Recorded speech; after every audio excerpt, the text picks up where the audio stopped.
અમદાવાદના ખાડિયા વિસ્તારના ત્રંબકેશ્વર મહાદેવ મંદિરને લઈને વિવાદ થયો છે। સોશિયલ મીડિયામાં મંદિર ખોલવા અંગે કેમ્પેન શરૂ થઈ ગયું છે। 35 વર્ષથી બંધ મંદિર ખોલવાનું કેમ્પેન શરૂ થવા પર હવે પોલીસ એલર્ટ થઈ ગઈ છે। મંદિર બહાર પોલીસનો બંદોબસ્ત ગોઠવવામાં આવ્યો છે। મંદિરના માલિકે કેમ્પેન અંગે મોટો દાવો કર્યો છે। ખાડિયાનું વાતાવરણ ડહોળવાનું ષડયંત્ર હોવાનો મંદિર માલિકનો દાવો છે। મંદિરના જીર્ણોદ્ધારની કામગીરી ચાલુ હોવાનો મંદિર માલિકનો દાવો છે। અમુક લોકોએ મંદિર અંગે ખોટી રીલ વાયરલ કરી હોવાનો આરોપ લાગ્યો છે।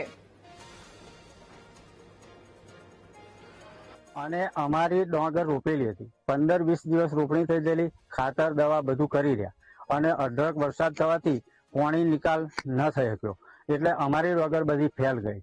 ઓછામાં ઓછા 20 થી 25 ખેડૂતની ડોંગર ફેલ ગઈ છે અને લગભગ આ બધી ટોટલી જમીન બધી ફેલ જ ગઈ। એટલે હવે અમારે નવું કરવું હોય તો અમારી જોડે પૈસા છે નહીં, તો અમે કરીએ શું?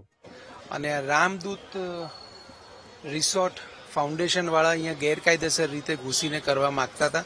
અમે સ્વખર્ચે આનો જીર્ણોદ્ધાર કરી રહ્યા છીએ। આમાં બીજા કોઈને કંઈ દખલ અંદાજીની જરૂર નથી। કોઈ જાતની અફવામાં આવશો નહીં। આની માલિકી અમારી પોતાની છે અને સ્વખર્ચે અમે લોકો જીર્ણોદ્ધાર કરી રહ્યા છે। બીજી બધી વાતો ખોટી છે, વાતોથી ભરમાતા નહીં। અંદર ખોટી રીલો ફેરવી દીધી કે અહીંયા કોઈ કરતું નથી કામને, જીર્ણોદ્ધાર આપણે કરીએ અને આપણે લોકો આ બધી પૂજાને બધું કરીએ, પણ બધી ખોટી વાતો હતી, ખોટા વિડીયો હતા, જૂના વિડીયો હતા અને અમારું જીર્ણોદ્ધારનું કામ ચાલી જ રહ્યું છે જે અમે લોકો સ્વખર્ચે કરી રહ્યા છીએ। એટલે આ બધી વાતોમાં આવવાની કોઈ જરૂર નથી।